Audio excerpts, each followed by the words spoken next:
Olá a todas e a todos que estão conversando comigo nessa aula, e eu digo conversando porque eu espero que vocês falem, seja de forma gestual, seja no pensamento, ou falem mesmo enquanto eu estiver falando com vocês, nessa aula do Laboratório de Criatividade. Eu tenho prometido, desde que a gente começou os nossos encontros em agosto, que eu ia falar sobre comunicação não violenta. Embora a gente já tenha discutido um pouco algumas questões no decorrer das aulas, a aula de hoje é para conceituar comunicação não violenta, ou CNV. Então, eu vou aqui compartilhar uma apresentação que eu fiz para vocês. Espero que o compartilhamento funcione bem direitinho. Então, CNV ou comunicação não violenta. Eu separei essa frase aqui. O que eu quero em minha vida é compaixão. Um fluxo entre mim mesmo e os outros com base numa entrega mútua, do fundo do coração. Dá para parar, se vocês quiserem, para ler de novo. Essa frase vai falar, então, de compaixão, que é o cerne da comunicação não violenta, a partir do seu criador, de quem começou a desenvolver e trabalhar com essa questão, que é o Marshall Rosenberg. Deixa eu tirar, que o meu rosto está bem em cima da carinha dele ali. Esse aqui é o Marshall Rosenberg. Ele, nessa foto aqui que eu escolhi, foi uma foto que eu tirei do Google Imagens. Ele está segurando uma girafa numa mão e eu acho que deve ser um lobo na outra, né? E fica aí a curiosidade de vocês, a criatividade para entender. O Marshall, ele, em alguns cursos sobre comunicação não violenta, ele fala da linguagem da girafa. Então, para demonstrar algumas situações, vocês talvez já tenham se deparado com essa situação em vídeos, pela internet, em redes sociais. Ele demonstra a partir da conversa de dois personagens, por isso essa imagem é bastante emblemática, né? O Marshall, ele usa, então, algumas conceituações, né, para a comunicação não violenta, e ele sempre vai falar de compaixão e vai falar também de empatia.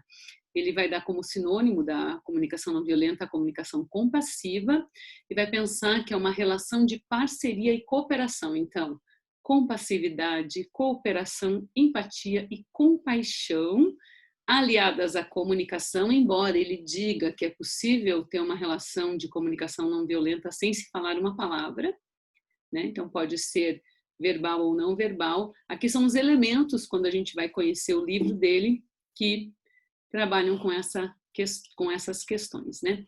Então, ele vai chamar no livro de CNV, e eu estou falando ele porque tudo que vem depois, todos os cursos e temas e livros de comunicação não violenta, são baseados com a vida desse cara, a pesquisa que ele fez, o desenvolvimento dessa técnica que ele teve, que depois lançou num livro. Então, outro trechinho aqui, ó.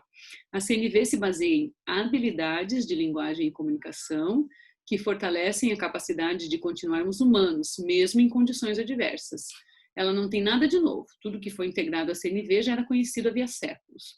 O objetivo é nos lembrar do que já sabemos, de como nós, humanos, deveríamos nos relacionar uns com os outros e nos ajudar a viver de modo que se manifesta concretamente este conhecimento. Então, a habilidade de linguagem e comunicação que fortalece a nossa capacidade de continuarmos humanos, porque ele diz que a compaixão é um sentimento nato humano, e a gente que vai perdendo a compaixão em determinadas situações, dependendo de como nós nos relacionamos com o mundo, né? Isso que é importante de entender.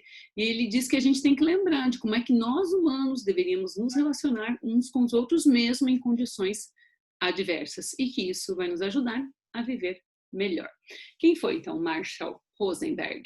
Um psicólogo americano que, durante os movimentos pelos direitos civis nos Estados Unidos, na década de 1960, trabalhou em processos de arbitragem nas escolas que abandonaram a segregação. Ao desenvolver métodos de comunicação para resolver conflitos de forma mais pacífica possível, surgiu, então, a CNV, Comunicação Não Violenta. O livro dele é a base de diversos cursos e treinamentos que abordam relacionamentos pessoais e profissionais. Esse aqui é o livro do Marshall Rosenberg.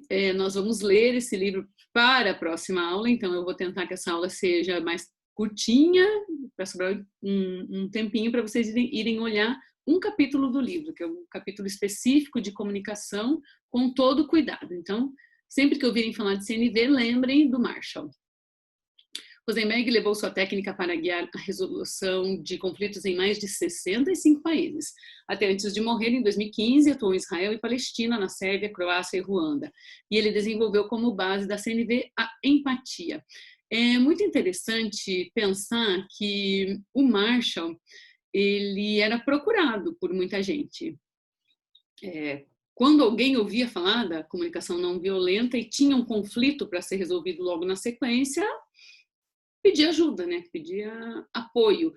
E esse pedir apoio são pessoas influentes, poderosas. Então, no livro dele, ele conta vários exemplos de como isso aconteceu em conflitos, principalmente envolvendo países, envolvendo lideranças. Ele vai contar de uma ministra da França que tinha uma reunião com, eu acho que eram croatas, e ela sabia que aquela reunião ia ser bem pesada, ouviu falar da CNV, chamou alguém lá para dar um treinamento, uma consultoria, e disse que o resultado foi bem interessante. Então, é muito, muito legal pensar que ele desenvolveu esse método para resolução de conflitos, né? E começando lá na questão dos direitos civis.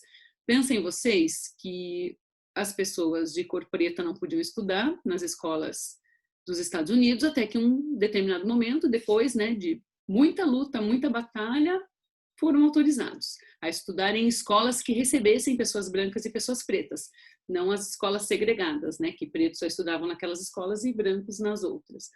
Mas quando as escolas foram obrigadas a receber pessoas de pele preta, houve muito conflito e conflito real, né? E ele era chamado por diretores, enfim, para tentar, com o método dele, resolver esses conflitos. E aí, a partir disso, ele foi descobrindo que era possível resolver conflitos usando uma técnica, e essa técnica é a técnica da CNV que a gente vai vendo ao longo desse nosso módulo de criatividade, porque não tem como trabalhar a criatividade sem trabalhar a comunicação, né? A gente já conversou sobre isso. O Marshall vai falar muito de empatia, né? Então, empatia está no vocabulário de todos vocês. E eu pergunto a vocês, o que é empatia? Vocês sabem o que é empatia? Com certeza sabem, mas vocês sabem praticar empatia? Esse vídeo aqui, que eu espero que rode, eu vou fazer assim, vou interromper o compartilhamento e vou compartilhar direto a tela do vídeo, porque às vezes tem não funcionado, e vou mostrar para vocês, então, assim que a minha internet fica bem bonitinha, vamos, minha internet, esse vídeo que é muito legal para entender o que é empatia. Veja se vocês conseguem ver direitinho, senão com o link vocês veem sozinhos daí.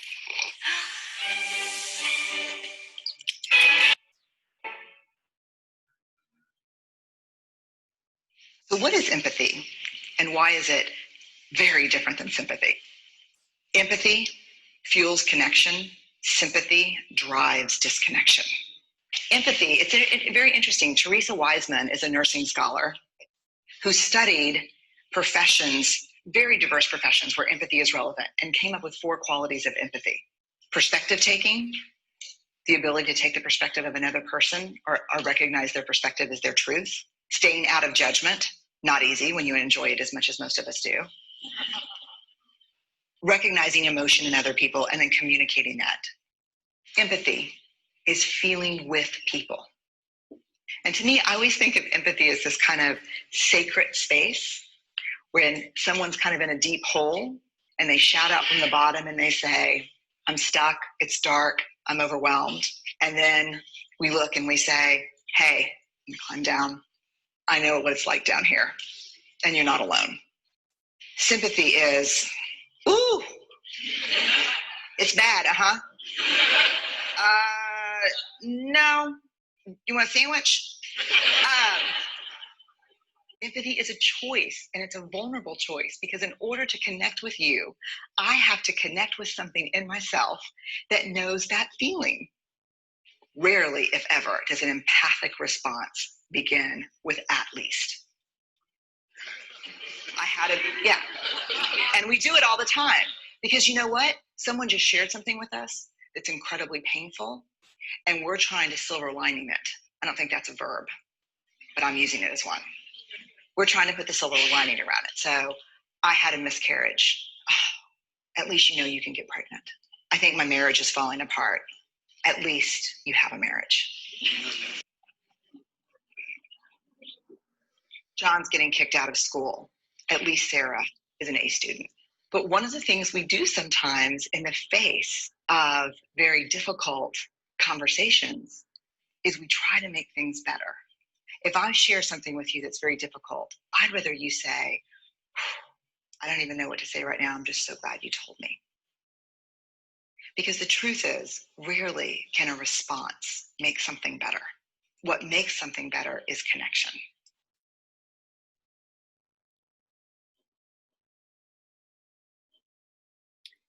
Então, ops.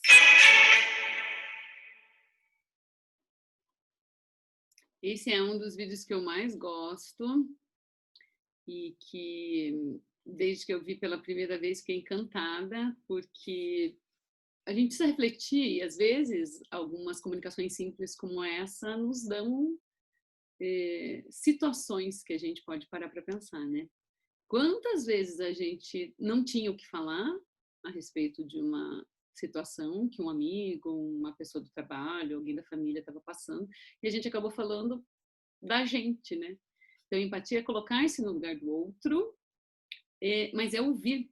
E é essa a grande questão que eu queria que vocês pensassem um pouquinho. Empatia tem a ver com ouvir o outro, com deixar que o outro fale e com ouvi-lo, né? O Marshall, ele vai trabalhar com os passos da comunicação não violenta. Aqui eu vou ler para vocês, porque minha apresentação, vocês sabem que eu não sou das melhores. O povo de publicidade faz muito melhor que eu, né? Então, ele vai falar que a gente tem que observar sem julgar, identificar sentimentos, assumir responsabilidades pelos sentimentos, perceber o que você necessita e fazer pedidos. Então, observar sem julgar. Observar sem fazer um julgamento. Identificar que sentimentos você tem quando você está exposto ou está participando de uma comunicação.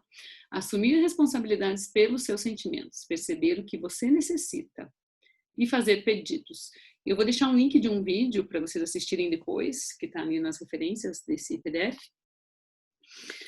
que é de uma youtuber que ela vai explicar num exemplo da vida dela, como que a gente pode colocar isso em prática, né? Então ela vai contar, foi meu aniversário semana passada, a minha melhor amiga veio no meu aniversário.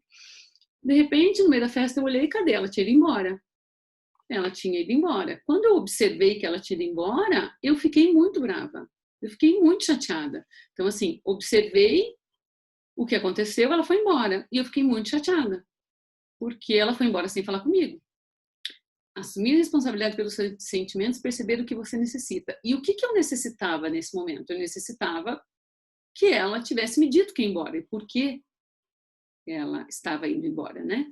Então, a próxima vez, diz a menina, que eu encontrei com essa minha amiga, eu conversei com ela e disse assim, olha, eu vi que você foi embora da minha festa e eu queria te pedir para que a próxima vez que você fizesse isso, você me falasse antes, ó, tô indo embora da tua festa. Quer dizer, observou, identificou o sentimento, que não era um sentimento bom, entendeu que o sentimento era da pessoa e fez um pedido para quem causou esse sentimento. É meio complexo, mas a gente vai trabalhando aos poucos para ir compreendendo, já que o Marshall disse que é uma técnica, né? Seguir os 4 passos é fácil? Não é. Para começar, vamos pensar então em empatia escutativa. Eu vou dizer para vocês que não é, porque eu acho que é bem difícil. E eu estou falando aqui do meu lugar de fala, né? Eu não sou uma pessoa que tem uma comunicação muito fácil e já fui pega diversas vezes em situações de falas que eu não estou preparada para ouvir, que me agrediram, e a partir de agora eu vou tentar desenvolver isso com mais frequência, né? Que é pensar por que a pessoa está falando isso. E por que eu estou sentindo isso, essa sensação enquanto ela está falando. Esse sentimento é meu. O que eu falaria para ela? Para que ela não causasse mais esse sentimento em mim. É fácil fazer isso? Não é fácil, mas a gente pode ir tentando como técnica, né? Então, o que o Rosenberg vai falar, o Marshall Rosenberg? Não estou dizendo que isso sempre aconteça rapidamente. Afirmo, entretanto, que compaixão inevitavelmente floresce quando nos mantemos fiéis aos princípios e ao processo da comunicação não violenta. Se vocês quiserem ter acesso ao livro dele, pelo menos uma amostra, Entrem lá no site da Amazon, que a Amazon manda a amostra de graça. Não estou fazendo comercial para a Amazon, obviamente, vocês me conhecem, mas pelo menos tem uma amostra que a gente pode ler um trecho um pouco maior do livro dele, né? Esse aqui não está no trecho que eu estou pedindo para vocês lerem. Mas ele diz isso, não estou dizendo que isso sempre aconteça rapidamente. Mas se vocês se manterem fiéis à compaixão, pode ser que vocês consigam fazer isso, né? Então, os 4 princípios, né, que ele fala, os 4 passos. Aqui no livro ele vai dizer que são observação, sentimento, necessidade e pedido. Tentem colocar em situações que vocês viveram, né, em que momento de uma comunicação que foi violenta, vocês poderiam aplicar isso para fazer uma reflexão acerca de qual foi, como é que vocês teriam observado sem julgar, qual foi o sentimento que trouxe, qual é a necessidade que você tinha naquele momento e que pedido você faria para a pessoa. Aqui eu tenho um exercício para vocês fazerem aí, vocês podem parar um pouco o vídeo e pensar um pouco nisso, né? Vamos pensar que a primeira forma de desenvolver a empatia é ouvir. Vocês são bons ouvintes? Vamos fazer um exercício. Indique caminhos para. Como ouvir críticas sem ofender-se? É fácil? Como criar formas de enxergar o que está por trás da agressividade de quem fala com você? Como descobrir porque algumas pessoas te irritam pela forma como falam e como afastar-se disso, desse sentimento, dessa situação? Como ter consciência das emoções, perceber a irritação e descobrir maneiras de evitá-la. Pensem que quando uma pessoa irrita vocês por algum motivo, e às vezes a gente tem uma relação constante com essa pessoa porque é alguém da família, algum amigo, querido, mas que irrita, ou algum colega de turma, ou professor, ou chefe, a gente tem que entender que a gente se permite irritar-se. E é essa a grande questão. Eu permito que aquela pessoa, cada vez que fala, me irrite. E aí eu começo a revirar os olhos, né? Começo a fazer aquelas caras e bocas. Se eu permito que essa pessoa me irrite, ela está conseguindo desenvolver em mim um sentimento, porque quem está ficando irritada sou eu, não é ela. Ela está falando, e o jeito que ela fala, a forma que ela falou, o que ela fala, está me irritando. E eu é que tenho que resolver esse sentimento que é meu comigo, para que eu não permita mais que ela faça isso comigo. E nas relações tóxicas é exatamente o que acontece, né? A gente permite que o outro faça com que nos sintamos mal, que tenhamos sentimentos ruins e que fiquemos mal, inclusive às vezes adoecendo. Então essa é uma questão bem importante. Observem relações tóxicas. Pensem por que as pessoas conseguem fazer com que vocês sintam os sentimentos que sentem, ruins. E como é que você se liberta desse sentimento? Para a pessoa, se ela continuar agindo daquele jeito, se você não conseguir fazer um pedido para ela que pare de agir daquele jeito, ou se ela não fizer, enfim, como é que você barra esse sentimento para que você pare de se sentir mal com aquilo que a pessoa transmite para você, né? Então é bem importante. Então, o Rosenberg, ele dá um exemplo aqui, ó. Roberto, quando eu vejo tuas bolas de meia sujas debaixo da mesinha e mais 3 perto da TV, fico irritada, porque preciso de mais ordem no espaço que usamos em comum. Você poderia colocar suas meias no seu quarto ou na lavadora? Essa é a mãe do Roberto, né? A mãe de cada um de nós, ou eu, né, falando para o meu filho ou para minha filha. Roberto, quando eu vejo tuas bolas de meia sujas debaixo da mesinha e mais 3 perto da TV, eu fico irritada, porque preciso de mais ordem no espaço que usamos em comum. Você poderia colocar suas meias no seu quarto ou na lavadora? Então, o que ela está fazendo aqui? Ela observou uma situação, descreveu o sentimento que ela tem, fica irritada, então aqui ela observou sem julgamento. Tem bolas de meias sujas debaixo da mesinha e da TV. Ela fica irritada, ela não está dizendo, você, Roberto, é um vagabundo, um sem vergonha, um sujo. Ela não está falando isso, ela está falando, a situação é essa, então aqui observou sem julgar. Eu fico irritada, Roberto. O que eu estou enxergando é que eu preciso de mais ordem no espaço, é por isso que eu fico irritada.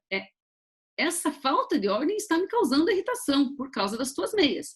E daí vem o pedido, você poderia colocar suas meias no seu quarto ou na lavadora? Então, é este o exercício para a gente fazer, né? Em que situações isso acontece. Ele vai falar também do processo da comunicação não violenta, as ações concretas que estamos observando e que afetam o nosso bem-estar. Como nos sentimos em relação ao que estamos observando, as necessidades, valores, desejos que estão gerando nossos sentimentos. E as ações... Gente, só um pouquinho. As ações concretas, não está querendo mostrar essa última frase, vocês estão sendo testemunhas minhas, né? Que pedimos para enriquecer nossa vida, né? Então, o processo da comunicação vai começar pelas ações concretas que estamos observando e que afetam o nosso bem-estar. Pensem na relação tóxica, afeta nosso bem-estar. E estamos observando, ou estamos vivendo, ou estamos sentindo, né? Eu lembro que quando estava na fase de vocês universitária que dividia apartamento, tinha muita ação que me incomodava, né? E aí, o que você faz com isso? Como nós nos sentimos em relação àquela ação que a gente está observando? Quais são as nossas necessidades que estão gerando nossos sentimentos? As ações concretas que pedimos para enriquecer nossa vida. Então, meias sujas jogadas pela casa me irritam porque eu quero a casa arrumada. Roberto, você pode começar a lavar suas meias, por favor? O Marshall vai dizer que também tem duas partes da CNV, né? Expressar-se honestamente por meio dos 4 componentes e receber com empatia por meio dos 4 componentes. Então, expressar-se, observação, sentimento, necessidade, pedido, e receber, observação, sentimento, necessidade, pedido. É dos dois lados essa comunicação, né? Tem ida e volta. Agora eu quero pedir para vocês, então, que pensem em formas de praticar a empatia e a escuta e dividam com a turma na próxima aula. Cada um fala ou escreve no chat e quem não estiver presente na aula pode mandar por e-mail. Eu vou deixar o livro, um capítulozinho, algumas páginas para vocês lerem e aí eu quero que vocês pensem. Aqueles que conseguem se organizar em equipe podem dizer, a gente leu e discutiu, senão a gente discute todo mundo junto na sala, tá? Então aqui tem os links para os vídeos que eu mostrei, mais alguns que falam desse assunto. E aqui o link para o PDF do livro que eu encontrei e que vocês podem usar, tá? Esse PDF é o que está disponível na Amazon na amostra. Eu primeiro pedi a amostra do livro, li, e esse capítulo está lá dentro, tá? Então é isso, galera. Eu quero dizer que é difícil praticar comunicação não violenta. Vocês têm certeza disso, né? Obviamente, mas eu acho que a gente querer ter uma comunicação não violenta faz bem para nós, para o mundo, para o nosso convívio, para todo mundo, né?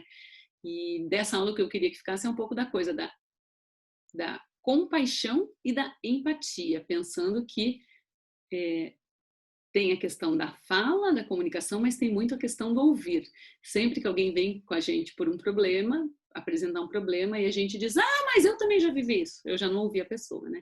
Não, mas nossa, eu lembro comigo, quando aconteceu, também foi terrível. A pessoa que está com problema não quer ouvir a nossa história naquele momento, ela quer um abraço e ela quer poder contar a história dela. Então, vamos trabalhando essas questões, a gente vai também trabalhar com as palavras que são tóxicas, né, que comprometem a comunicação e às vezes a gente nem sabe e usa, já vimos alguma coisa disso também e vamos tocando. Nos vemos na próxima aula, então, com a leitura do capítulo e com reflexão ou já discussão para a gente apresentar. Beleza, galera? Então, ficamos por aqui. Um beijo em vocês. Tchau, tchau.